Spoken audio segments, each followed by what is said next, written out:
Welcome to Circle Podcast, brought to you by Circle Sanctuary, one of the oldest nature spirituality churches in the United States, connecting people of nature-centered paths around the world. Join us throughout the week for a variety of shows discussing various topics, celebrating the divine in all of its forms through nature worship, rituals, education, and building bridges of community.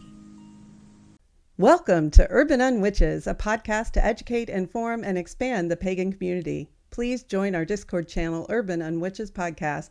Follow us on TikTok at Urban Unwitches, and listen to all our past podcasts on your favorite podcasting platform. You can also join us on YouTube at Urban Unwitches. Now, back to the show. Yay, we're live. Now the whole world can hear us. That's not daunting. I got a compliment about you. Someone complimented me? What'd they say? They said, who is this guy that you are talking to on Urban Unwitches? And I said, he's Kyler. He's my friend. We've been friends for years. And they were like, he's funny, like really funny. Aww, I was like, yeah, I'm definitely the straight man in this duo. Dia. In terms of I can get shit done, yes, you are the straight man in this relationship, but I find you to be far more evolved than your average cisgendered heteronormative gentleman. You're entirely too kind, and you listen. That seems to be a skill most men lack. That's true. Yes. Like, that's true. I wonder if it's actually genetic. Like, I wonder if like straight men just have worse hearing. Like maybe it's, we maybe have been giving people, we may have been giving straight guys like a really hard time for like generations for no reason. They may physically just not be able to hear. No, see, Tony's tried this. Tony has tried this argument for years. Because he'll do. He will go, you'll say something to him and he won't hear you. You'll say it again. He won't hear you. Finally, he hears you and he'll go, deaf sound engineer. And I'm like, no. Selective hearing. I'm the same man who went down to the sound booth and at a concert while the concert was happening. Yes. And fixed their sound for them because he could detect it wasn't right. Yeah. Mm-hmm. So this is, before I talk about this, I have to give a caveat. I am not speaking in the next few moments as a person who is affiliated with any other 501c3. I'm speaking as myself, Dia, and no one else. I went to a John Ossoff rally. I went to a John Ossoff rally, and you're married to an engineer that's a sound engineer when you send him pictures, not of the rally, but of the line array of speakers at the rally. I'm like, oh, look, here's the line array for this rally. Mm-hmm. That's how you know you are married to a sound engineer, when you send him the speaker shots, not the speaker shots. See what I did there? Oh God, it's so dad, just so dad. I love it. Yeah, no, I have actually recently felt your pain on that. My very good friend Adam came to visit, and he is an electronic musician and not a sound engineer, but lives in that kind of world of sound-based skills, as it were. I have a Hyundai Palisade. It's my favorite car. I love it. I don't know why I love it. I love it. Like, it's the bougiest car I've ever driven, and it makes me feel like, I'm finally an adult. I had the credit score to buy this thing. I was able to put money down. I did everything's at like adult tier status, and that the car is like, it's a status symbol in my own head, and I love it. I love my car. Love the way it drives, all that. And it has this really nice sound system, like a really nice sound system. And I have that sound system set exactly the way I like it. I like a little bit more bass. Right. Okay, maybe I'm addicted to bass, whatever. Right. My friend comes to visit and we're listening to music, and it's something that I think he'll like. It's like an 80s inspired synthy type of thing, and that's right up his alley. And he Right. loved it. He's like, but wait, something's wrong. I'm getting a reverb. And he goes in and he Oh no. changes my settings, and I'm just like, you're my best friend and you're beautiful. I'm just not going to murder you right here, right now, because you're touching the settings on my radio. This is how I know I love you and I honor you, because anyone else, I would be shopping for places in the woods. And it's not that it's better. It's not that it's worse. It's Right. not my settings. I've tried to get it back to my settings. I'll never find Nope. those settings again. Nothing ever seems right. My heart is lonely now. But everybody else says how much better it sounds, and I hate them.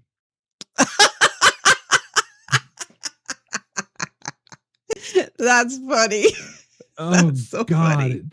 And the irritating thing is like the way he changed it. Like when I listen to our podcasts, like I'll put them on, and I usually do it Mhm. while I'm driving.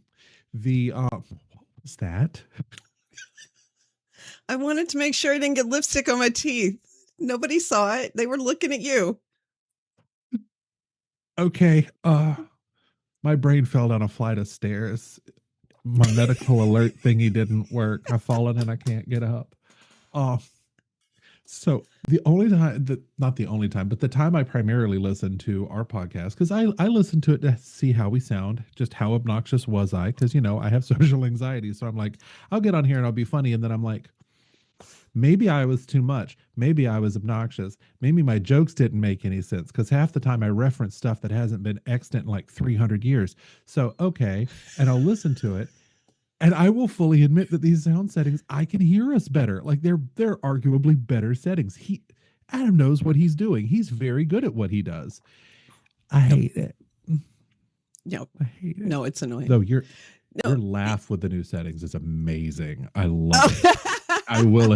It is like Macbeth's fourth weird sister. She's just like, y'all had this whole party with this Scottish king and you didn't even invite me. I, you know, I, it, I used to think sound didn't matter until I heard Tony, run a sound system. And then I heard Tony fix a sound system, and it does matter.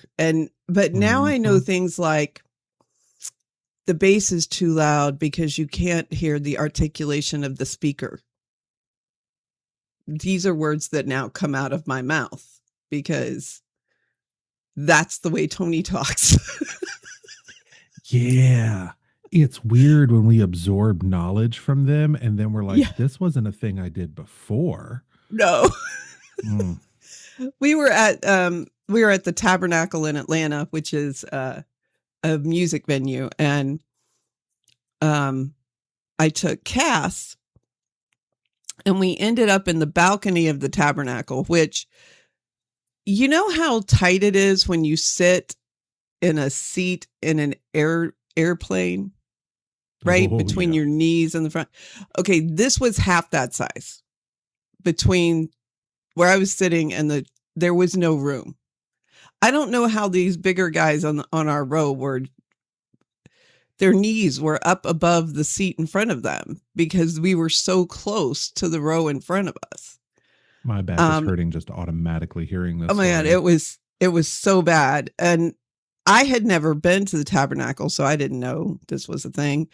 And it was me and my Coven sisters, Caitlin and Brooke.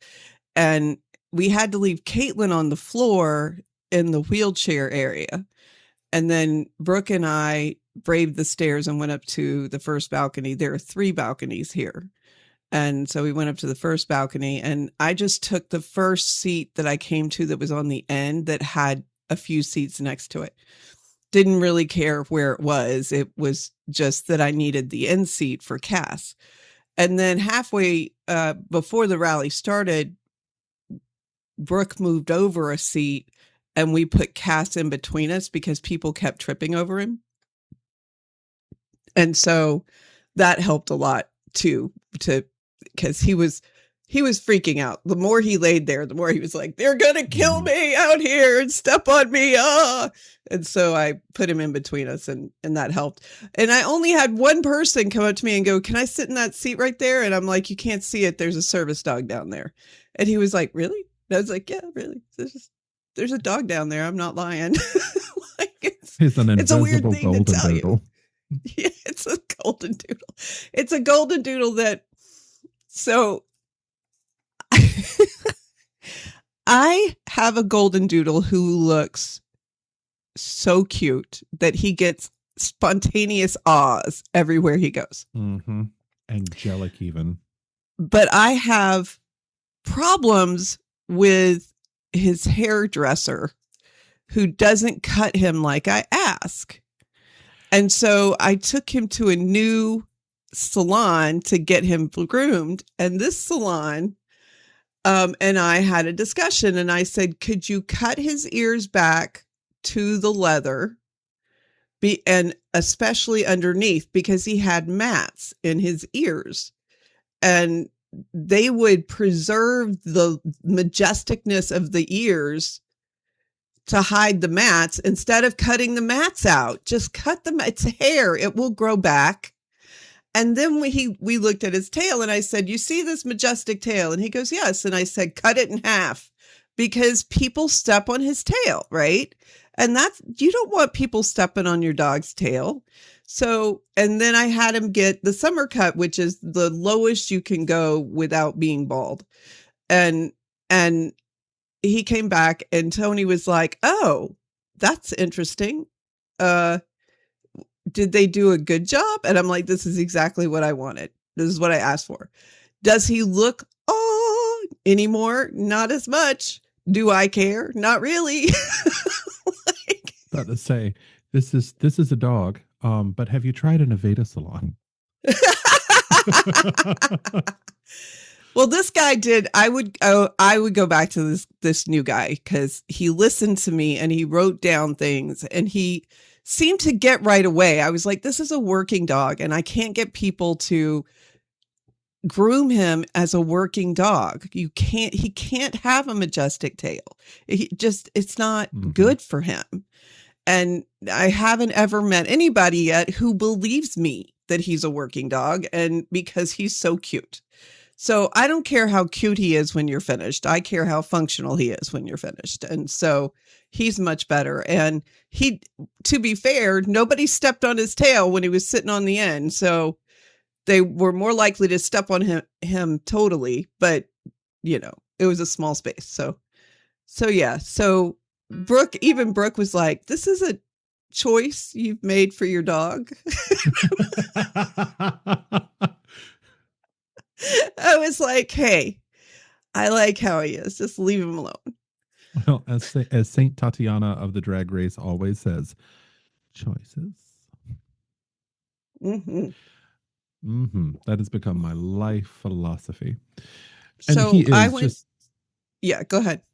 I was going to say, just so that everybody knows, Cass really is truly adorable. Like, his curls, like, I didn't really have much experience with doodles before I got to see Cass, and I want one. But the thing is, Cass is very well behaved. He is a service animal, and he does his work well. He is very well behaved. He's very well trained. He has an owner of very good temperament. Young doodles are not like Cass, and much like everybody wants a husky. I had a husky wolf mix. Yes, they're gorgeous. They are obnoxious. They are broken in their little brains. They all have ADHD. Yes. Kind of sort of mixed in with a naturally occurring meth gland in their head that allows them to think things are good ideas when they're not. And that is why I know that I don't have the temperament for a doodle. Otherwise, I would have one, because I would yell and throw things.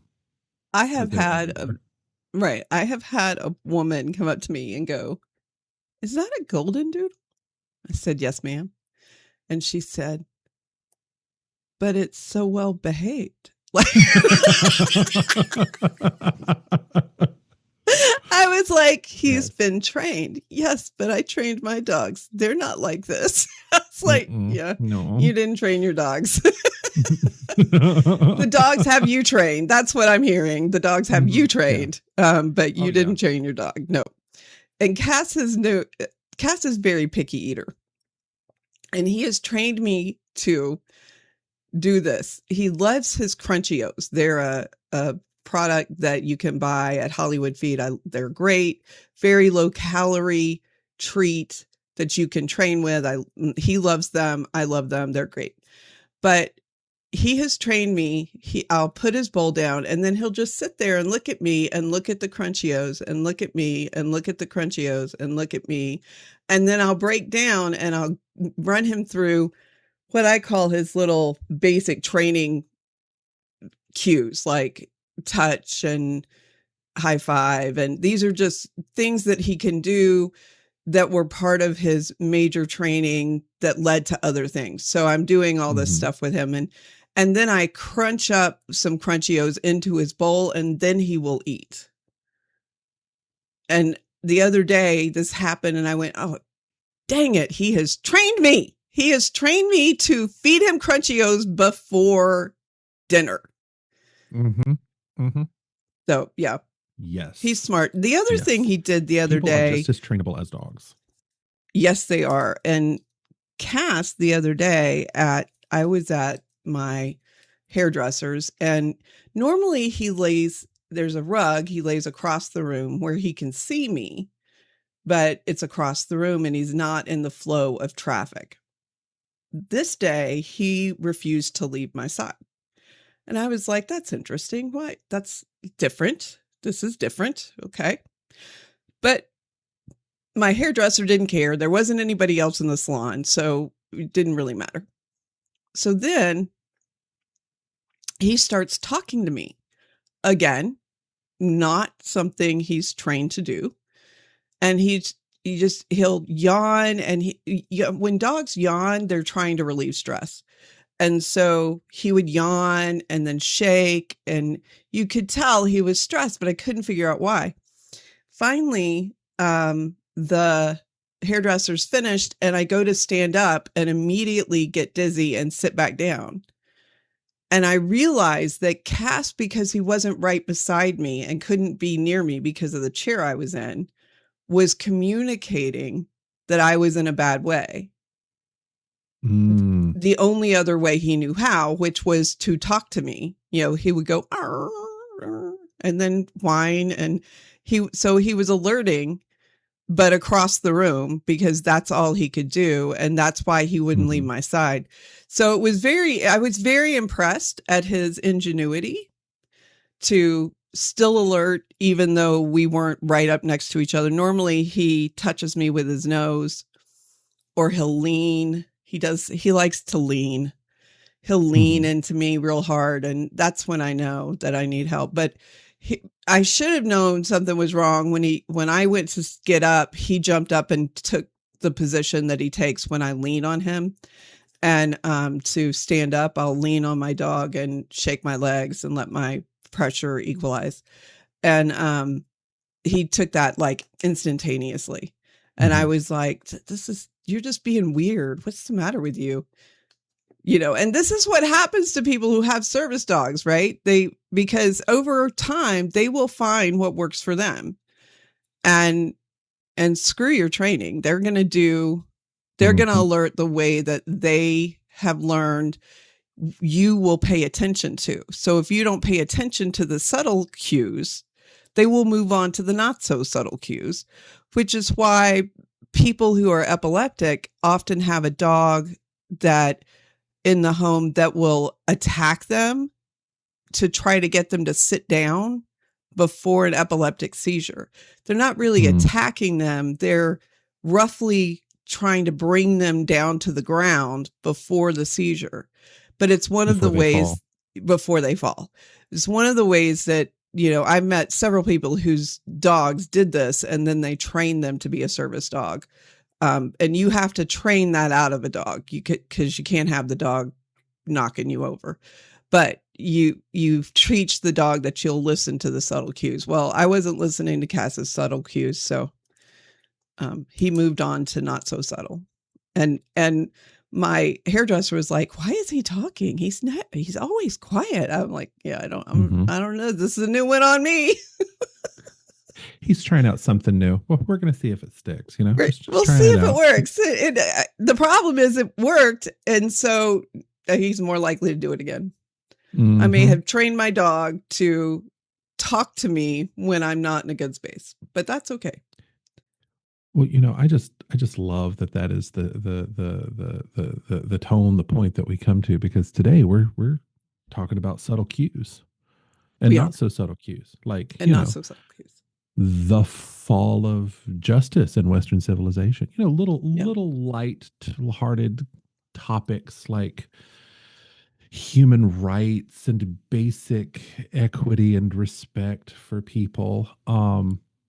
Today we're talking about justice, and I'm gonna try real hard to stay lighthearted and not go off on too many rants. But this topic is ever so near and dear to my heart, and it is, well, it's got so much fodder. It's just got so much that we can talk and pull apart.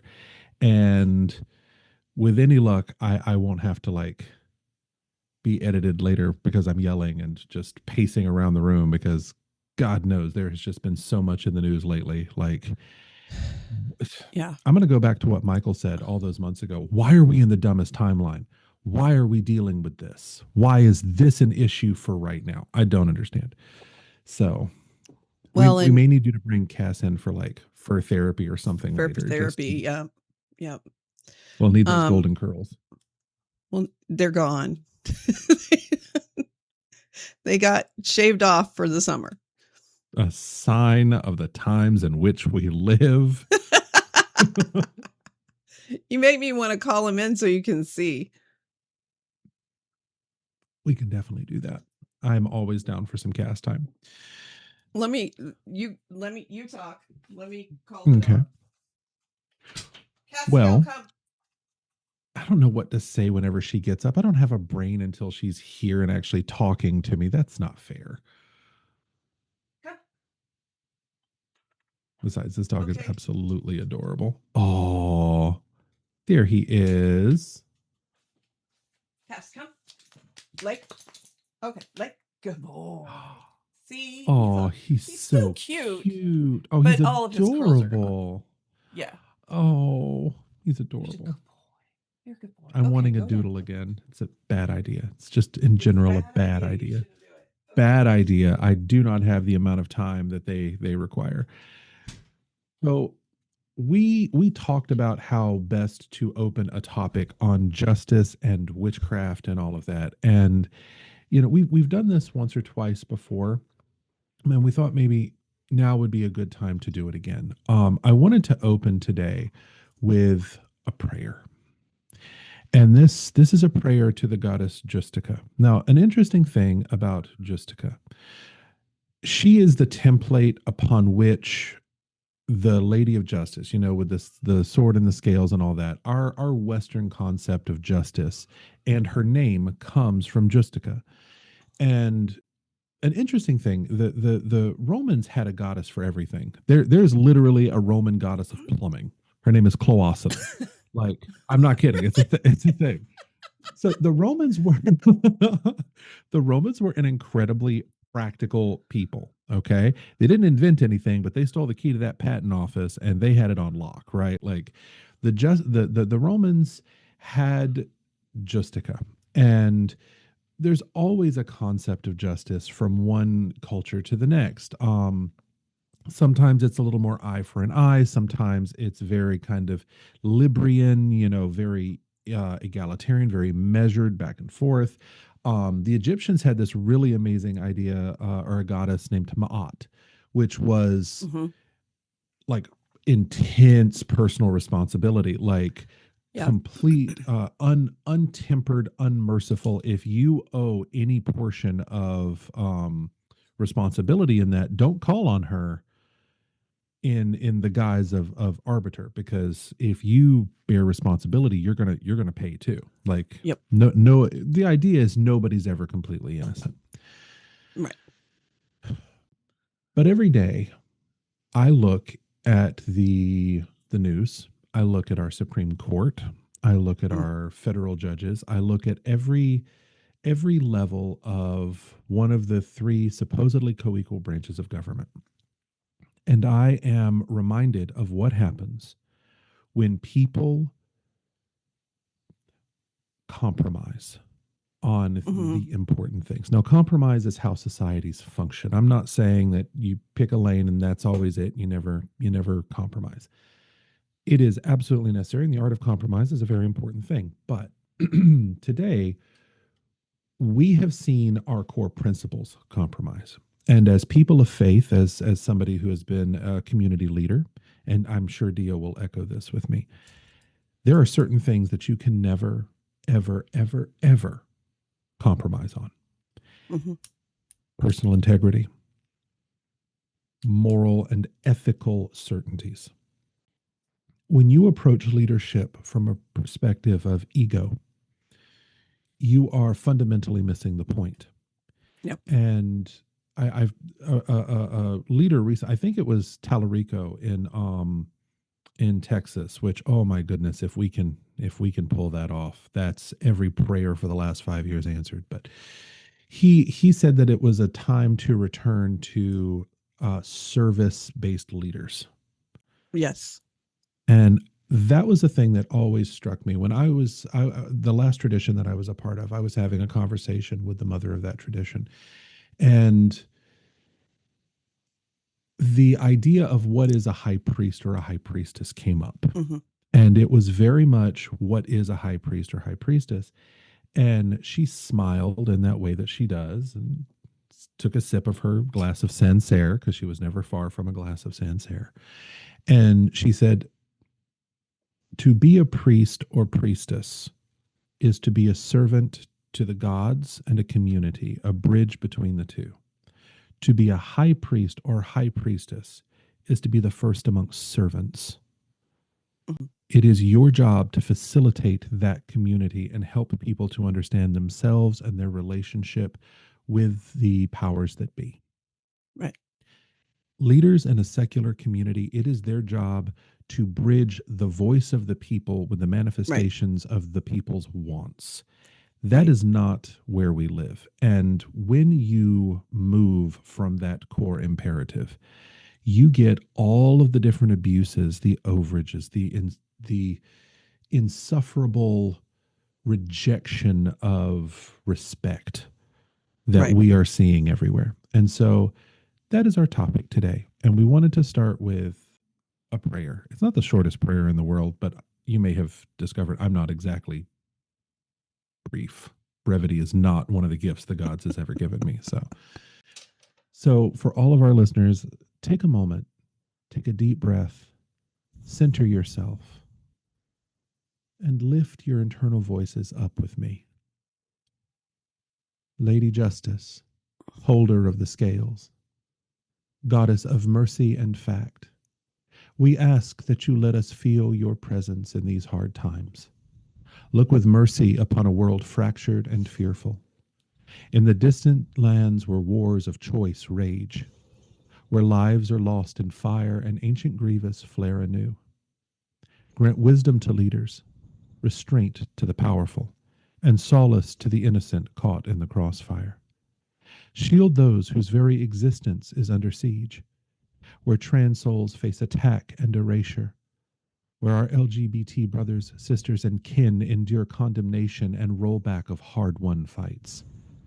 Pour your light upon them, give them courage to stand in their truth, and soften hardened hearts that mistake fear for righteousness. Guide the weary streams of humanity in this immigration crisis. Families fleeing peril, seekers hoping for safety and dignity. Help us see the person behind the policy, temper justice with compassion, and forge paths that honor both borders and brotherhood. Turn your unrelenting gaze upon those in power, where their will swells beyond its rightful bounds, choking liberty and sowing distrust among the people. Remind those who govern that true authority flows from service, not domination, and restore balance where it has been lost. May equity prevail over vengeance, understanding over division, and humanity over hatred. In your name, Justica, we seek guidance, strength, and hope. So mote it be. So mote it be. So it's funny that you should mention this bridge between, because we talk a lot about high priests, high priestesses being a bridge between this world and the other. I like this idea, and I was thinking about it on my way to the rally about a good political leader being a bridge between me and the larger government with which I am ruled under, and just being that person in between who has the ability to take what is right and good and make it into policy that positively impacts me. So yeah, I think that is something I have been thinking about and that I had never really given any thought to when it came to politicians. They were just these weird things that we had to put up with. I think I'm seeing it a little differently now. And I think that I used to be part of a group called Moral Mondays. And they were not politically affiliated with a party, but they were affiliated with the idea that morality and justice were one and the same, and that where justice was not served, morality was not served. And so they did Monday protests every Monday where they had a call back to the moral compass that our nation was founded on, and what it was founded on is not what it's being utilized for today. We are so far off from, I heard the other day that I guess it was probably at the rally. I think Ossoff said, America is not a race. America is a people. And there's a difference between that. White people are not America. That's not how this works. And it was never how it worked. It was never intended to be how it worked. So yeah, that was some of the thoughts that I had just recently about justice in general. And if you think that this doesn't apply to you, I'm gonna talk about Temu for a minute. Temu is a great place to go get a really good bargain, but it also supports sweatshops. It supports indentured labor. It supports unsafe working conditions. Think of it as the result of the 1920s type behavior toward workers and children, and supporting it, right, is supporting that kind of structure. So if you are a fan of justice, then that kind of place to put your money is not it's not service to justice. It's the opposite. And this came up at the Coven last full moon, which was just Saturday. And one of the girls came in, she had on a cute shirt. I was like, oh, where'd you get that? She went Temu. And I kind of thought, she goes, don't give me that look. My husband's already called me a colonizer this week because I shopped at Temu, and I'm not going to do it anymore. So, okay. I was like, oh, hot button. I didn't mean to step in the middle of that fight, but okay. There's been a discussion there. There has been a discussion there. So, well, so we do as people, like these aren't big, broad conversations. These are real things that we can do and take action on. And we can choose where we spend our money, and we can choose how we do our thing. And in those choices, we may pay a little more, but our morality and our justice and our sense of rightness is not jeopardized in the process.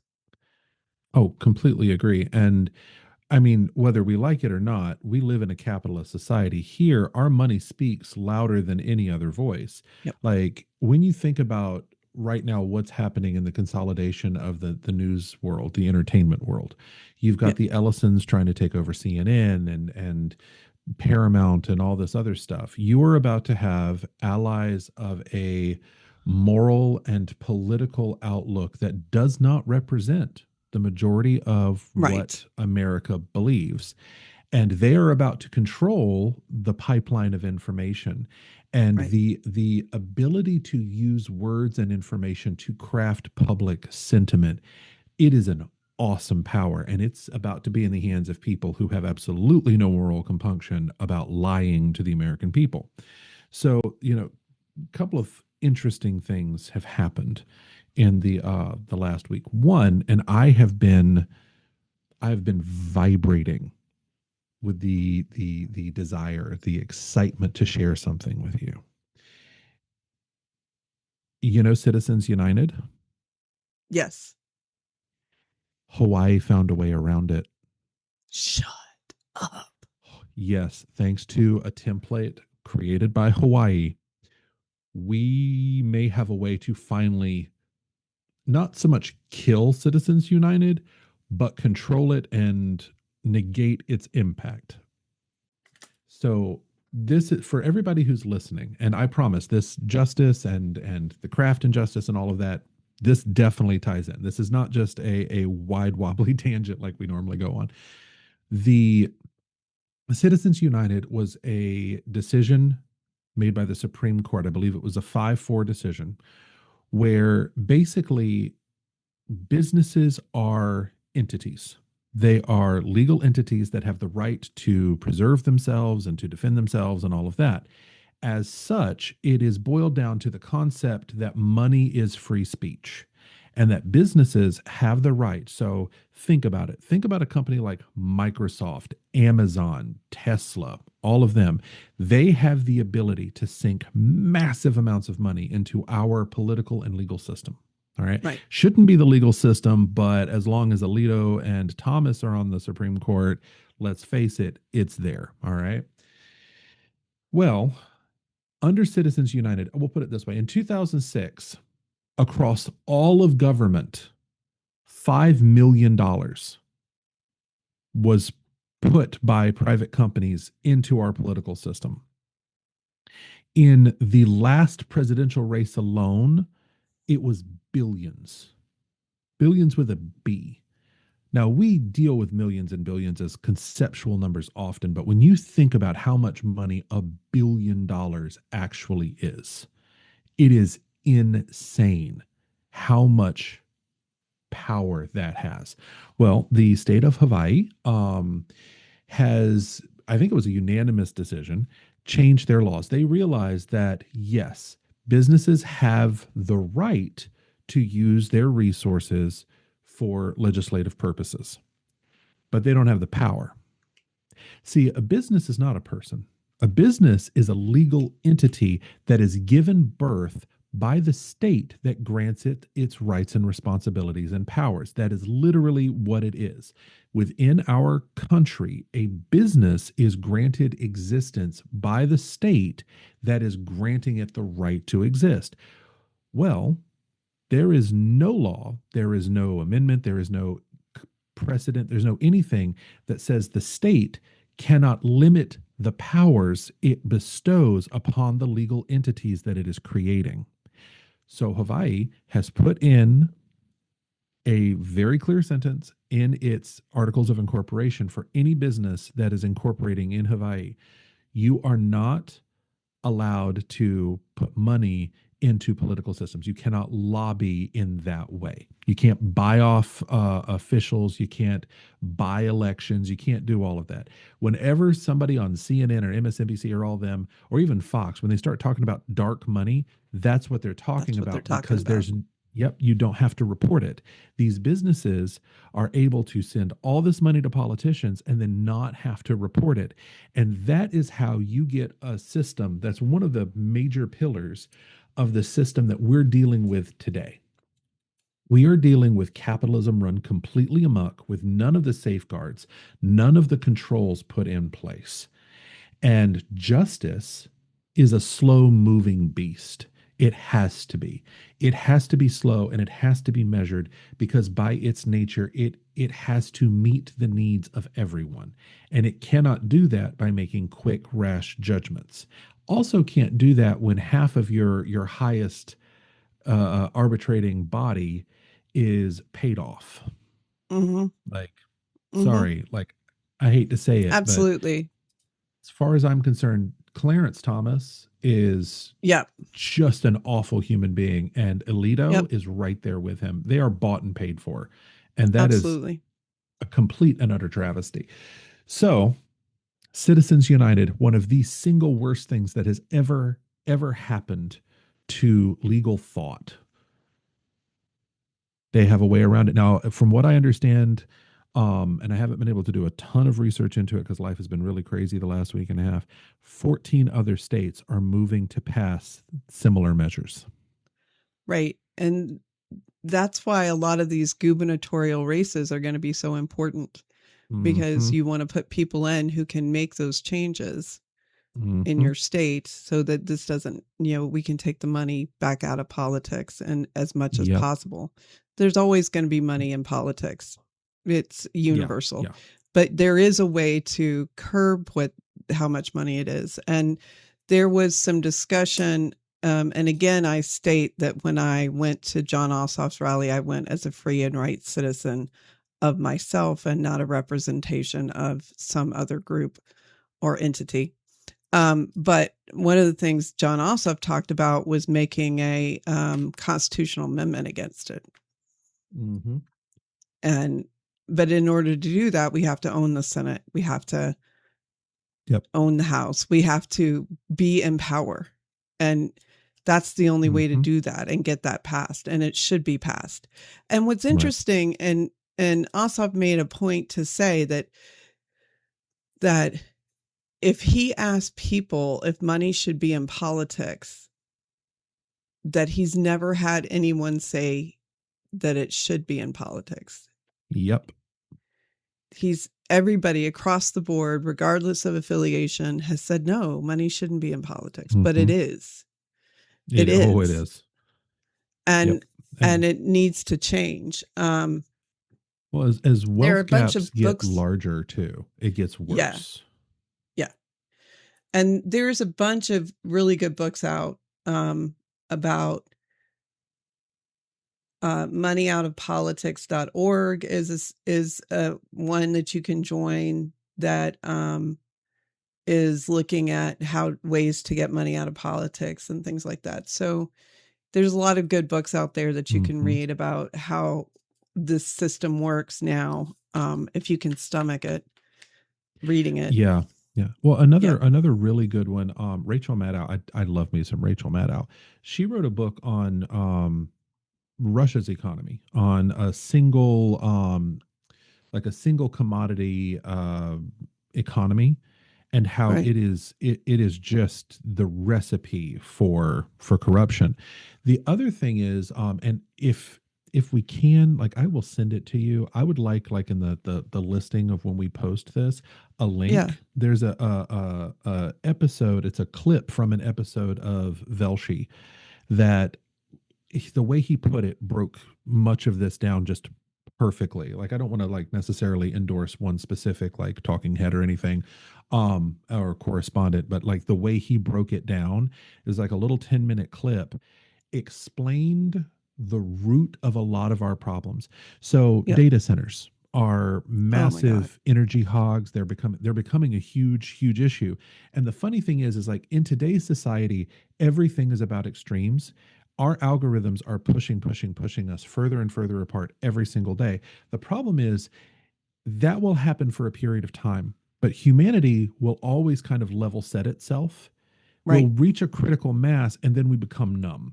And then when that numbness happens, we immediately start searching for something that helps us to feel again. And as social creatures, we always come back to community. And that is how you bridge the left from the Yes. right. You bring people Yes. back to the center by realizing, wait a minute, we're not really these terrible beasts. Like we're not really like every Republican is not a racist, and every liberal is not a gender fluid person who wears fox ears and tries to pee in a litter box in an elementary school room. Like we are not these little weird stereotype things that we would Right. that our online world would have us be. So in this battle with data centers, we are actually seeing the left and the right come together to fight for their community. People who never agree on anything can agree on how terrible these data centers are. Just like when we look at the immigration crisis, nobody wants to see a 6-year-old pepper sprayed. Nobody wants to see a VA nurse shot. Nobody wants to see any of these things that are happening. We have reached a point where the basic core moral fiber that runs through all of us is beginning to resonate, and we're beginning to kind of come back together as a Right. people. Right. And inherently, we are asking for justice. We are inherently asking for that which is due to all people. Justice cannot exist without respect. And when we do not respect one another, when we do not respect core principles of our society, that is when injustice occurs. And I was having a conversation the other day with somebody. They are not themselves pagan. They are some weird loose affiliation of just about everything and agnostic. And maybe on Wednesdays they're atheist. And they'll probably Right. be this way their whole life, and that's totally fine. It's like every time I read an article like on the Wild Hunt or something like that, it's always so political. Are all pagans political? And I'm Mm. like, well, that's a question, my friend. Yep. Um, I have yet to meet a pagan, a Wiccan, a witch, a druid who is not aware of the politics of the day. Even if they themselves are not deeply political, they are aware. I would take that statement a step further and say that the Mm-hmm. ones that I have run into who objected to politics and paganism and witchcraft were also the racist ones.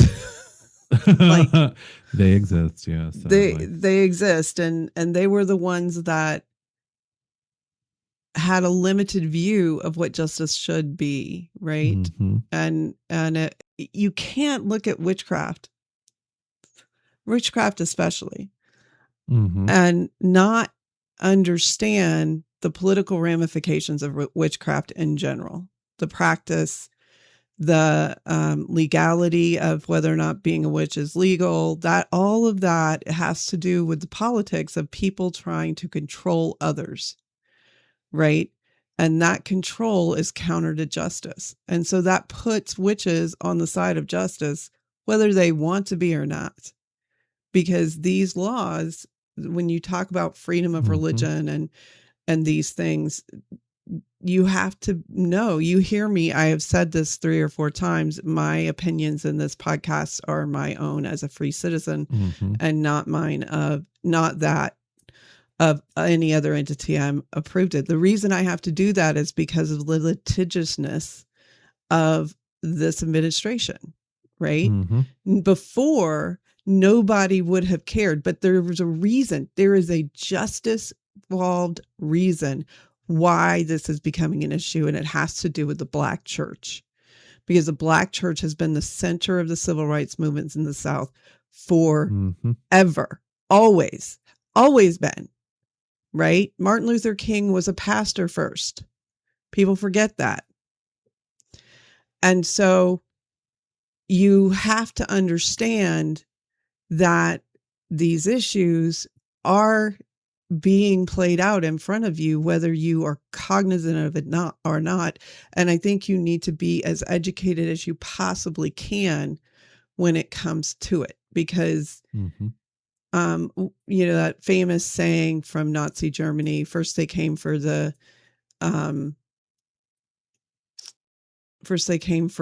Jews, then they came for the professors, and then they came for me, and there was no one left to stand against them. Right. Because everybody is subsumed by power hungry people. And you have to stand up when you can against that. And as soon as you can, you can't wait. And I think we are at a tipping point where people are not, they're tired of waiting. I have never been to a political rally in my life as a free citizen of the United States. I've never done that. But I did. You better believe I did. And I would do it again. Like, I'm already looking at traveling to different parts of the state to support John Ossoff as a free citizen of the United States. So there is a galvanization that's happening that's not happened in the past, I think. Yeah. No, absolutely. And it's happening everywhere. I work with people who's like, I've never been to a political rally ever. This is my very first, and it was a No Kings rally. Like I think the problem is that the current face of the administration, arguably Donald John Trump, he is a face. He is a veneer. Now, he is a particularly asinine veneer. He is one of the stupidest people to ever hold public office. And that is not new news. That is not because I hate him now. I had that opinion 20 years ago before he ever came down the golden escalator. He's never been a good person, but he is an extension of the problem. He is a symptom. He is not the root cause. The root cause are people who seek division. They are people who have, for over a generation now, for several generations, propagated the idea that your voice means nothing. Yep. Okay. They fired Jimmy Kimmel, or they canceled Jimmy Kimmel, but then they didn't, because people canceled Disney Plus subscriptions. Right? I personally hate Chick-fil-A. Like, I don't understand the appeal of the food. I will fully admit I don't understand it. It's not amazing chicken. Even their sweet tea is not that great. I don't get it. Yes, I love waffle fries, but like, I can get waffle fries other places.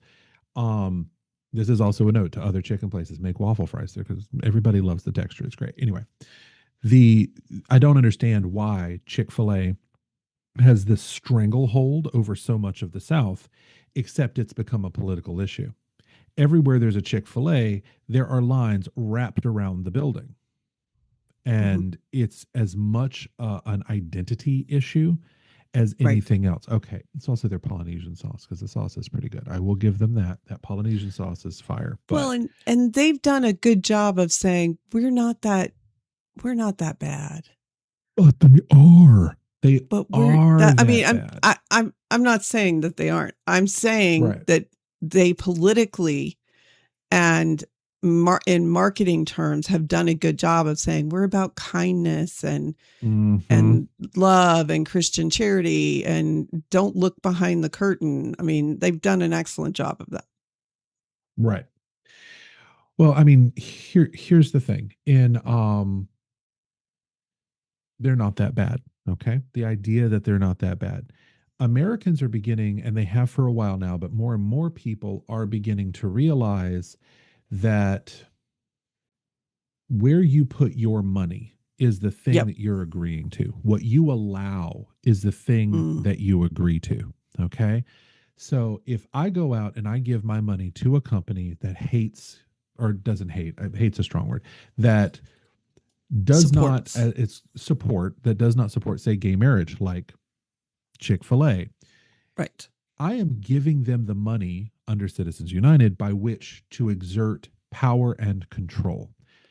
Ultimately, the craft of the witch is to change chance. It's to lever the unseen to create a dynamic change that will allow for the outcome that you want. So you can sit there, and this is kind of where we tie things back into the craft, guys. Notice that very subtle segue. Um, you can have all the altars you want. You can sit there and have all the altars you want. You can spend a fortune on Amazon to bring in the right color candle, and you can again go to Amazon and get all the essential oils that connect justice and the list of associations that you have, and you can have that 7-day candle piping, all day long, asking for justice, asking for money to get out of politics.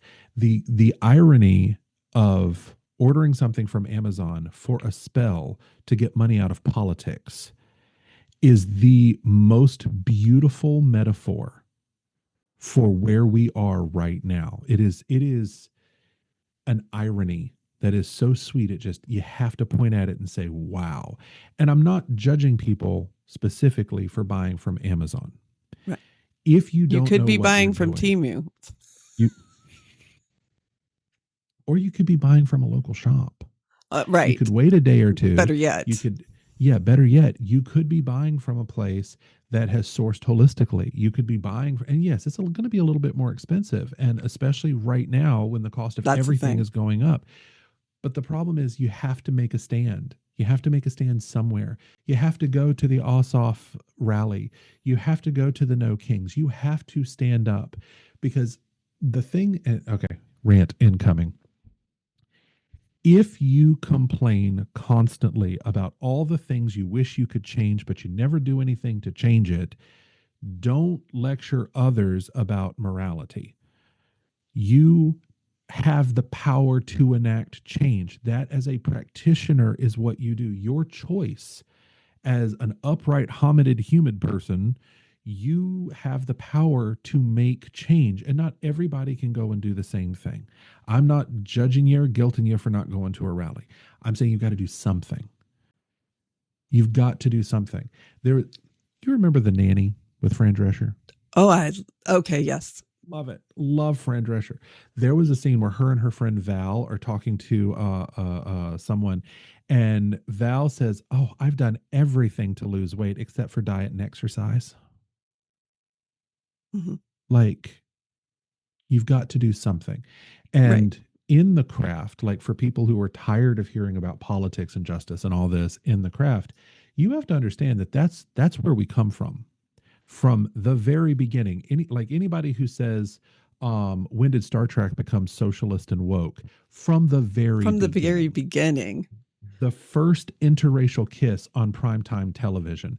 All the things that people out there, right, Nichelle Nichols and Will Shatner, and like legitimately, these are not new ideas. These are not new concepts. It's just that we stopped paying attention. And it was actually my former teacher, Poppy, who clued me into something, and it kind of blew my mind. So the 4 pillars, or the witch's pyramid and all that, right? To know, to will, and to dare. Yeah. She actually applied that to politics, because what is politics other than the craft of change? Mm-hmm. Like for advocacy and all of that. And so there's like, how did it go? It's scire, vele, audere, tacere. The to know, to will, to dare, and to keep silent. It's also the pillars of the Magus. You have to know in your politics how things are connected. If you don't know how your world works, you don't know. My niece the other day came to me. She's like, "I'm so proud. I signed a petition. Somebody got her coming out of a store, and her and my mom signed a petition. The petition, they were like, stop the government from taxing without representation." That was the argument that was given to her. The thing she signed was to stop a tax on people who owe more than or who have more than $200 million or something. Like it was like a 15% tax on millionaire wealth, which this is the 1%. Like I live in Washington, which is an incredibly powerful economy, and people here aren't just rich, they're rich. And yes, they do pay higher taxes, and they should, because nobody should not be taxed on money that is so much that they can't spend it in 5 lifetimes. Like, that's just hoarding. Like, I don't want to sound like a communist, but that's just hoarding, you know? Um, and then to will, you have to have the will and the temerity to, sorry, the you have to have the when you go to the gym and you do a lot of exercising, the stamina. There we go. I know it'd come to me eventually. You have to know what you're doing. You have to have the stamina to stick it out and stick to your convictions. And finally, you've got to have just the chutzpah to do it in the first place. And when we look back at the history of the craft, you've got Starhawk, you've got Selena Fox, you've got Margot Adler, you've got, I mean, when we look at the back of modern craft and or the backs of the original just anarchists who give us our modern craft, Starhawk chained herself to like fence gates to nuclear power plants. Like, she the book that she wrote on the divine feminine changed the way women saw themselves.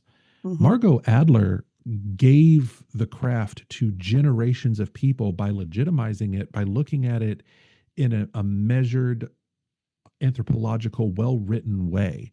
Like, it wasn't just ridiculous claims of, I'm descended of a line of priestesses going back to the vegan matriarchy of Atlantis. Selena Fox. Selena Fox and Lady Liberty League, they fought for representation amongst pagan military so that the symbols of their faith could be on their headstones. There are pinnacles on headstones at Arlington. Yeah. How long until that doesn't meet Pete Hegseth's idea of what a good person looks like, a good soldier looks like? To go to this cage match thing that the semi-sentient carnival peanut currently in the White House is having for his birthday, you had to meet height and weight requirements in the U.S. military to get an invite. You had to look a certain way. All of the advancements, the promotions that he has blocked have been people of color, and especially women of color. Like, do you know how hard you have to fight extra to get recognition as a Black woman in this country? They're the most overeducated and the least paid as a demographic. And now the ones who have served their country for decades don't get the recognition they deserve because they don't meet this asshat. Am I allowed to say that? Can I say asshat? You can say asshat. Yep. Okay, cool.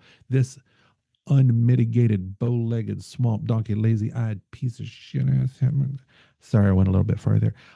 Pete Hegseth is saying that they need to be fired, or they can't be promoted. They can't be in positions of leadership. Right. No. Which is a return to 1960s, y'all. To the 1950s. You want to think that racism is over? Then you can't live in a world where 1950s politics and 1960s attitudes continue to exist. I mean, you have to be cognizant of the fact that there are terrible injustices happening today. Every day. Not yesterday, not tomorrow, today, right now. And this is not okay. And in order to do that, one of the things you have to do is you have to vote. We have to vote in this nation. You have to vote. That's part of the will, to know to will. And it's also part of the dare, because voting puts you, I mean, how did I get invited to John Ossoff? Because clearly I vote a certain way. I met a demographic that they were able to research and find my number and call me and ask me to attend as a free citizen of the United States who has no affiliation to a church. So I think once you say it the first time, you can just say, this is a blanket statement for all future statements going forward, unless otherwise indicated. Oh, that's a good idea. This is a blanket statement, unless otherwise stated. But we have to vote. We have to vote. We have to vote. We have to vote. We have to vote. We have to vote. And we have to not buy into this. There's some asinine ideas about justice that we need to not buy into. And one of the asinine ideas of justice is that we have to keep the party politics balanced, and it's bull crap. And that's not, this is a balanced, what we got right now is balanced. I don't think so. And even if was balanced, nothing happens. That's no real change is enacted in that way.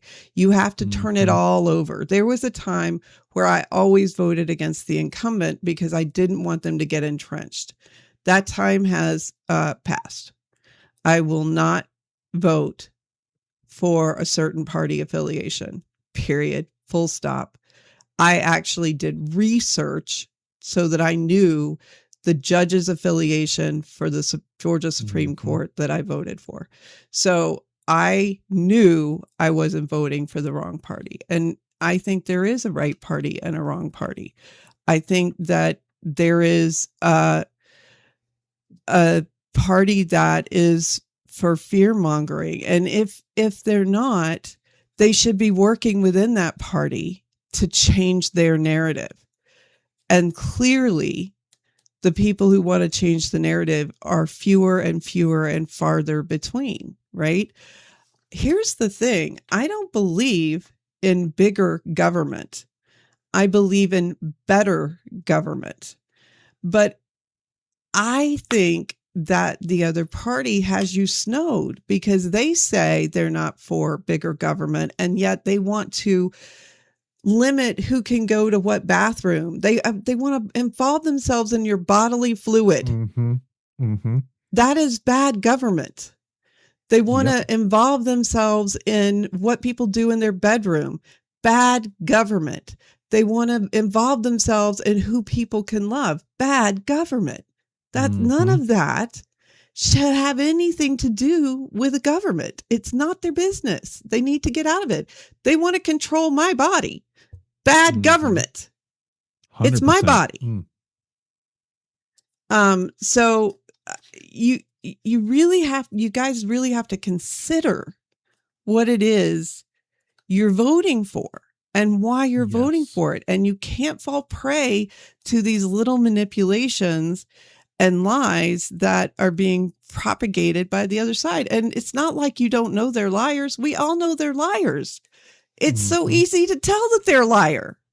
But that's how that's the thing that they've done. And they've spent decades doing this, convincing everybody that every politician cannot be trusted. Just because you get up and you speak, you cannot be trusted. That is not true. No. So a couple of blanket statements. One, politicians should not have fans. I'm not a fan of Joe Biden. I'm not a fan of AOC. Right. I'm not a fan of any. They are politicians. They are not rock stars. All right. Right. They should be held to account if they do or do not do the things that they say that they are going to do. If they are not representing the majority of their constituents, they need to be called to account for that. And there is this thing that happens in this modern age, and it drives me crazy because I am somebody who doesn't just like to argue. I've studied debate. I've studied logical fallacies. I know how to argue, and I know how to craft an argument that is specific and authentic. And there is none of that in the common discourse. This whataboutism gives me hives, like absolute hives. When I hear people go on and they say, well, yes, the cost of gas is high, but it was high under Biden. Yes, it was high under Biden because we had just shut down a global economy. Like, things don't just change because you want them to. And it doesn't just change overnight. Like, you are dealing with global supply chains. This issue in the Middle East, it's going to go on for forever. And it's got no signs of actually stopping anytime soon, because even if a deal is reached, it's not going to be as good as the JCPOA. Like, it is awful. This whataboutism drives me crazy because it is an inherently bad faith argument. It is a bad faith argument. It is not designed to further the discourse. It's not designed to further people. It is designed to defend a wrong position. And as such, it is inauthentic and it's bad faith. And that drives me crazy because their arguments do not hold up to the smell test. And I do not, and this is where I'm going to pick on some Democrats. We're not allowed to say party affiliations? I don't know the rules. Just bleep me out. The this idea that you have to remain civil. No, hell you don't. You Oh don't have yeah. to No, remain I'm over civil. that. No, that ship has sailed and it got attacked by sharks with lasers on their heads and it sunk in the bay. Like that ship is gone. You are looking at people who are fundamentally lying and they are taking the rights, they are taking the inherent dignity away from people. No, that is as a practitioner, as a magus, as a witch, as a druid, as one of the kindred, whatever you identify as. There has to come a moment when you stand in front of the universe and you say no, and not just no, but hell no. I will not allow this to move forward. And Right. that is when you see the inherent lie, the inherent lack of truth that happens in their argument. When they look you in the face and they play pretend that there is a good faith argument. Bullshit. Bull and shit. No. That is what we have to do as practitioners, as people of moral character and fiber. We have to stand up and say, no, you will not do that in front of me. I will not stay silent. I will not be complicit because I will not bear upon my soul the responsibility of your feckless actions. Oh, girl, you got my dander up. I'm going to have to check my blood pressure. Yeah. I think that when you talk about justice, I think we need to stop seeing justice as a philosophy, but see justice as an action. I There you think go. that we are here, and that's, witches, that's what we do. We act. It's the fundamental belief that you can make change.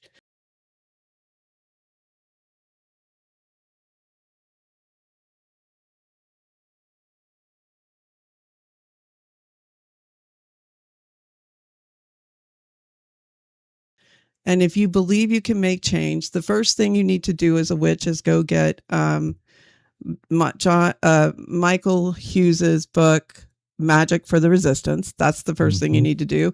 And the second thing you need to do is the spells in the book.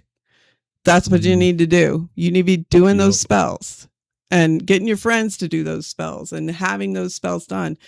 There was a time when I've always been a little political, but I have turned a corner in what I think is right and good. And you have to stand up in little ways and in big ways, right? And you have to show up when you see injustice in front of your face, but you also have to show up when nobody else is looking. Justice isn't something that we do only when we know that people are going to know, right? Only if you know that you're going to be caught with a Chick-fil-A cup, right? So I better not buy Chick-fil-A. It just is what you do when no one's looking. It's the action that you take when no one knows. And that fosters your magic. If you get magic for the resistance and you do one of those spells and then you go counter to it, you've negated the energy you've put into the universe. So you might as well have not bothered. Yeah. Right? Because you're running counter to what your belief is, really. I'm not saying it's easy, y'all. It is hard for a crafter not to shop at Hobby Lobby. It's hard. It is necessary, right? Like I won't even go near a Hobby Lobby anymore. I don't care what I'm looking for. I will find someplace else for it because of their stance on women's bodies and who women's bodies belong to. And the same goes for Chick-fil-A. It's just time for us to take action even when no one's looking, even when we think it doesn't matter, even when we think it's only $10 or whatever it is. It's time for us to take action and seal that action and be that action and do that action and go to the rallies and, stand up to our families and our friends, right? And in loving ways. human rights, one of the things that I encourage all of you to do is to go to the United Nations website and read what human rights is to the United Nations. It is an eye-opening experience for someone in the United States. It really is. Because we think that the Declaration of Independence is the be-all, end-all when it comes to human rights. But when you read what the United Nations says is human rights, you have a very different perspective. Mm-hmm. And I think that if we could, I now couch my spells in terms of the UN's, if I want to enact human rights as part of my spell, I'll say the human rights as defined by the United Nations specifically, because they have a good definition and it's an inclusive definition. And those two things are very lacking in the United States, right? And there are people who are wielding our great documents in ways that they were never meant to be wielded. Yes. And so we need to choose a touchstone that is outside of our own political system, in my opinion. That's my opinion. I completely agree. Like, a lot of my news doesn't come from domestic news sources because you can't trust domestic news sources, and going forward you'll be able to trust them less. And this idea, this is something as a southern gay man I have experienced extensively. So for all of you out there who listen to this show who exist in very conservative places, you are not less of an American, you are not less of a patriot because you don't go hoorah and touch yourself thinking about the American flag. Okay? Dissent is and has always been the backbone of patriotism in this country. Our core principles were rooted in standing up and saying no to the British. Like, that independence is why the words and the shape of it have become the trigger point, the trigger words, the ownership words of a far right movement, but none of the spirit of it. Right. None of the spirit of it is held. And that is where we exist. We exist at the core truth of that. At the end of the day, the craft of the wise is to bring you in that inner turning spiral towards the deepest truth a thing can, the deepest truth you can get to. And that is the place that you should live. The place where the lies fall away and we can be honest with ourselves. But the idea that if you don't have a big truck and vote red and all that, you're not a real American. Bullshit. No. Nobody gets to define to me what being an American is. Nobody gets to define for me what being a patriot is. You have the ability to define yourself. That is one of the core powers of who you are. And exercise it. Remind them what a true patriot is.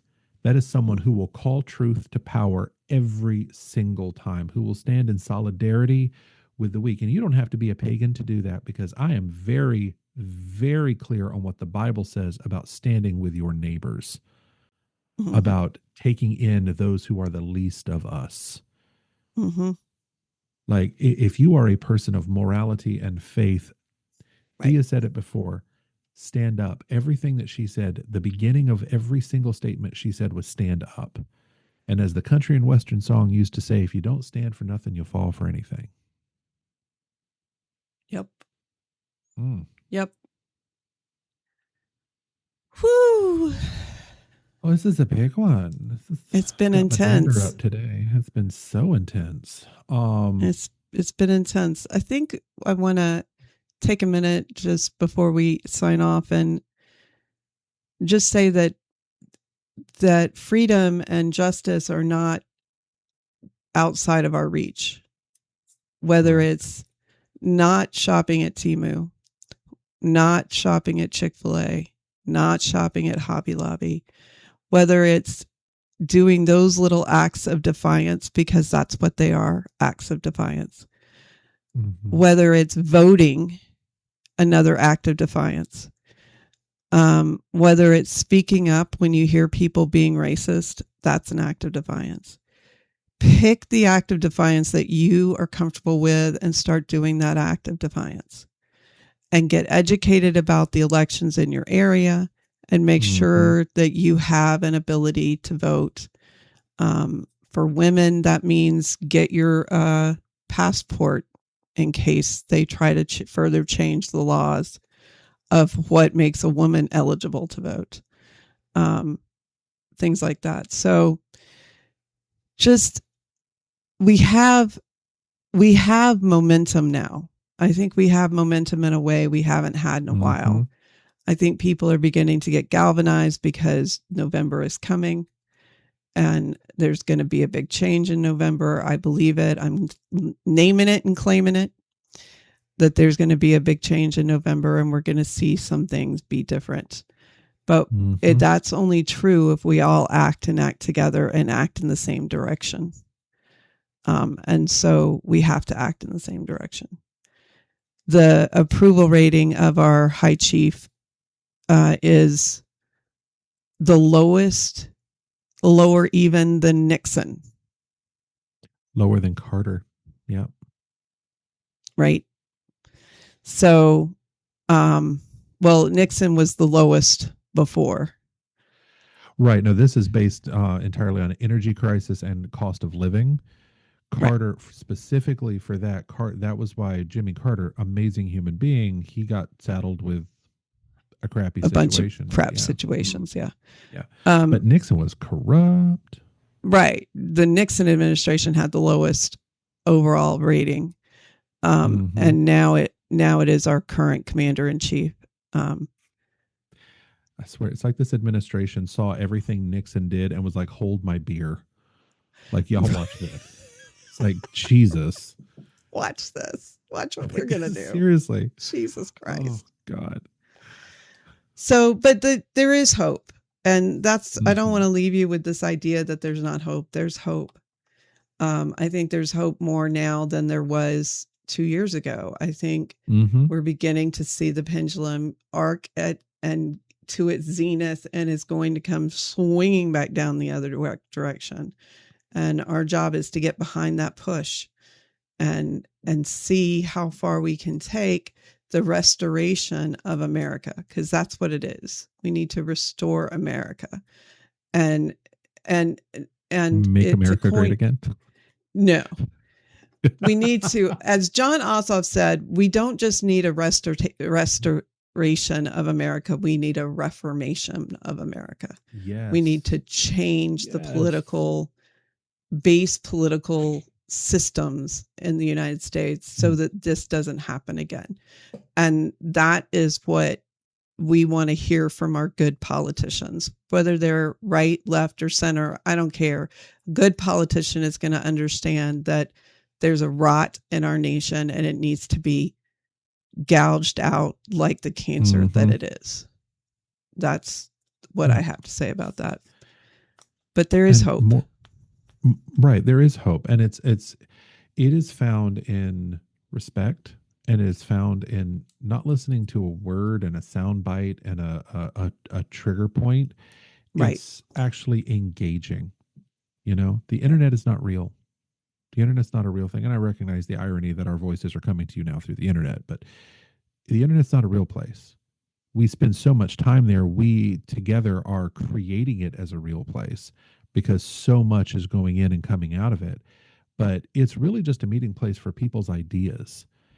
Right. And that's the thing we have to remember. Like we live in a time where we can self-actualize. We can get our voices out there. We can stand for the things that we believe in. And we've been patient. It's taken 10 years. It's been 10 years since this movement galvanized and forced a cohesion amongst itself, and now it's beginning to splinter. So if you are in Texas, look at your race. Look at the Senate race that's coming up. If you're in Georgia, get out there and vote, and get people you know to vote. Have these conversations. Don't turn your back on political conversations. If it leads to a fight, it leads to a fight. Trust me, not to crib something from Joe Biden, but you're fighting for the soul of this country. Right. You know, and the soul of this country, this is a communal soul. It is a many part soul. It has as many parts as there are people in it to help make it up. And when our country does a thing, we are bound to that. We are bound to every piece of magic we put out. We're bound to every decision that we make, every action that we take. That is what it means to be a practitioner. So if you are going to follow these paths, you have to know what you're being complicit in. Yep. So, yep. And that's all I got to say about that. I always end with "Have a magical day," but I'd like to change it up and say, put justice in your magic. Put justice in your magic. And Kyler says, normally I say hail and farewell, but this time I'm going to say, brothers, sisters, and others, until we meet again and standing in solidarity. Bye-bye. Thank you for listening to Urban Unwitches. Please reach co-host Kyler Petrie and Rev Dia at urbanunwitches@gmail.com. That's urbanunwitches@gmail.com to suggest topics for shows or comment on past episodes. Please join our Discord channel, Urban Unwitches Podcast. Follow us on TikTok at Urban Unwitches. Follow us on YouTube at Urban Unwitches to watch all episodes. And listen to all our past podcasts on your favorite podcasting platform. Rev Dia is a witch for hire as an officiant, life coach, astrologer, geomancer, and medium, and can be reached at www.revdia.net. See you next time. Thank you for joining us on the Circle Podcast, presented by Circle Sanctuary, and produced for all who follow nature-centered paths. Join us throughout the week for various programming connecting with the community around the world. Please don't forget to watch for updates on the Circle Sanctuary website at www.circlesanctuary.org. Follow us on Facebook at Facebook/Circle Podcasts. We can also be found on your favorite podcast hosting sites, such as iTunes, Spotify, and others. Until next time, many blessings.